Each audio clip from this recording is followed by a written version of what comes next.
Assalamualaikum warahmatullahi wabarakatuh. Perkenalkan, saya Keisani Habibatul Wafi dari kelas 11-2 absen 18. Hari ini saya akan mereview novel berjudul Toto-chan, Gadis Cilik di Jendela. Yang pertama yaitu latar belakang. Toto-chan, Gadis Cilik di Jendela merupakan sebuah novel autobiografi karya Tetsuko Kuroyanagi, seorang aktris, penyiar televisi, sekaligus aktivis kemanusiaan asal Jepang.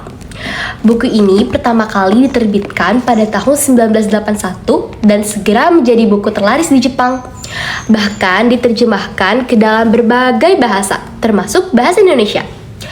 Karya ini lahir dari keinginan sang penulis untuk mengenang masa kecilnya yang sangat berkesan saat belajar di Tomogaken, sebuah sekolah dengan sistem pendidikan yang sangat unik dan berpikiran maju untuk zamannya. Novel ini tidak hanya menjadi cerminan kehidupan pribadi Tetsuko, tetapi juga sebuah kritik sosial terhadap sistem pendidikan konvensional. Sekaligus penggambaran hangat mengenai masa kecil yang penuh harapan di tengah bayang-bayang Perang Dunia II yang melanda Jepang pada tahun 1940-an. Yang kedua yaitu sinopsis.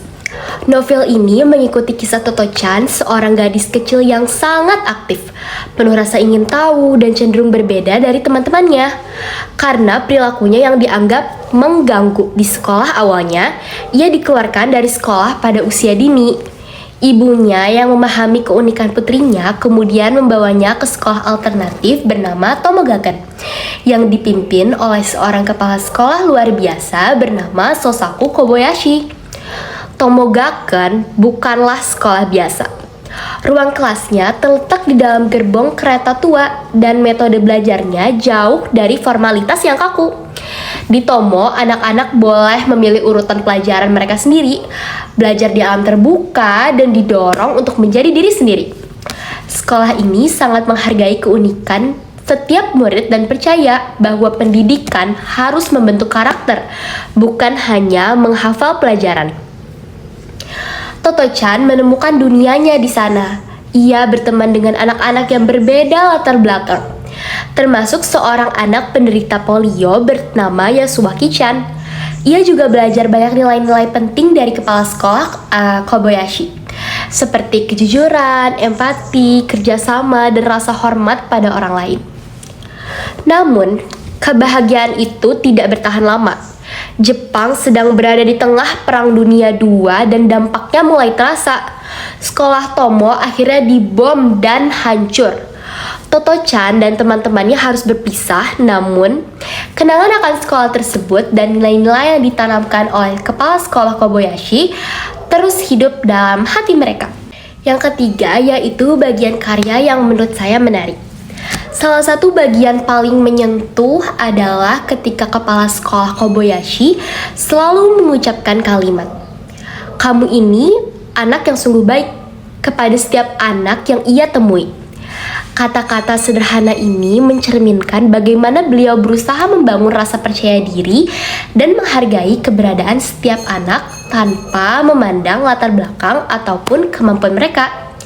Bagian menarik lainnya menurut saya adalah sistem pembelajaran di Tomogaken itu sendiri, mulai dari ruang kelas di gerbong kereta dan makan siang sehat yang harus terdiri dari sesuatu dari laut dan sesuatu dari pegunungan, hingga kebiasaan membiarkan anak-anak belajar dengan cara mereka sendiri.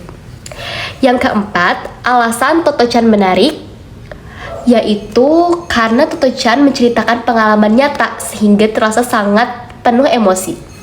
Karakter Toto-chan yang jujur, polos, dan penuh semangat menggambarkan jiwa anak-anak yang murni. Dan sosok kepala sekolah Kobayashi menjadi teladan ideal dalam dunia pendidikan yang manusiawi dan inklusif.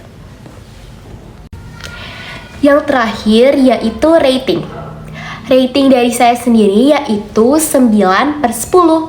Karena novel ini menyentuh tema penting seperti pendidikan inklusif, toleransi, empati, dan pentingnya memperlakukan anak-anak dengan kasih sayang.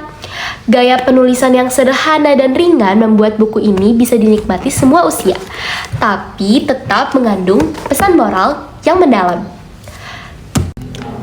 Saya ucapkan terima kasih banyak kepada Pak Tio dan teman-teman semua yang telah menonton video review novel Toto-chan saya hari ini.